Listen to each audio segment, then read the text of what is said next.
ഈ കഴിഞ്ഞ ഫെബ്രുവരി മാസം 19-ാം തീയതി സർക്കാർ ഈ മേഖലയിൽ പ്രവർത്തിക്കുന്ന തൊഴിലാളികൾക്കും സംരക്ഷണം നൽകാൻ വേണ്ടി സർക്കാർ തീരുമാനിച്ചു. അത് മുഖ്യമന്ത്രി പ്രഖ്യാപിച്ചു. ആ പരിപാടിക്ക് പങ്കെടുത്ത കുറെ ആളുകൾ കൂടുതലുണ്ട്. പോയവർക്ക് മനസ്സിലായിട്ടുണ്ടാവും. അവിടെ 6000 ചെയറായിരുന്നു കൊണ്ടുവച്ചത്. എന്നിട്ട് ഉദ്യോഗസ്ഥന്മാരെ പറഞ്ഞ് ഇവന്മാരെ തള്ളു നിങ്ങൾ നോക്കണ്ട, ആള് കുറച്ചേ വരുള്ളൂ. അതുകൊണ്ട് 3000 ചെയർ നിരത്തിയാൽ മതി, ബാക്കി സൈഡാക്കിടാൻ. പക്ഷേ പരിപാടി വെച്ചത് 5:30-ന് 3 മണിയായപ്പോൾ ഒറ്റ ചെയർ ബാക്കിയില്ല.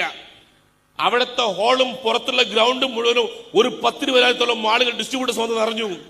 അത് കണ്ടപ്പോൾ സംസാരിക്കുന്ന MLA-മാര് പറയാണ്, ഈ മേഖലയിൽ ഇത്രയും ശക്തിയുള്ള ആളുകളുണ്ട് ഞങ്ങൾ ആദ്യമായിട്ടാണ് മനസ്സിലാക്കുന്നത്.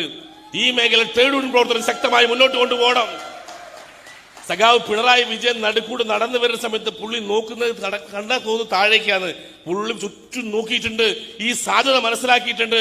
നിങ്ങൾ ഉറപ്പിച്ചോ ഈ മേഖലയില് ഇന്നത്തെ കേരളത്തിലെ മുഖ്യമന്ത്രി ഇറങ്ങി പോകുന്നതിന് മുമ്പേ ക്ഷേമനിധി ആനുകൂല്യവും പെൻഷനും പ്രഖ്യാപിച്ചിട്ടേ പോകുള്ളൂ. അല്ലാണ്ട് ഇറങ്ങാൻ ഞങ്ങൾ സമ്മതിക്കില്ല, അല്ലെങ്കിൽ ഉറങ്ങാൻ ഞങ്ങൾ സമ്മതിക്കില്ല. ഒന്നും വെറുതെ കിട്ടുന്നല്ല, ആരുടെ ഔദാര്യമല്ല. അതുകൊണ്ട് ഇനി അങ്ങോട്ട് നമ്മുടെ ദിവസം, ഇനി അങ്ങോട്ട് നമ്മുടെ കാലഘട്ടമാണ്.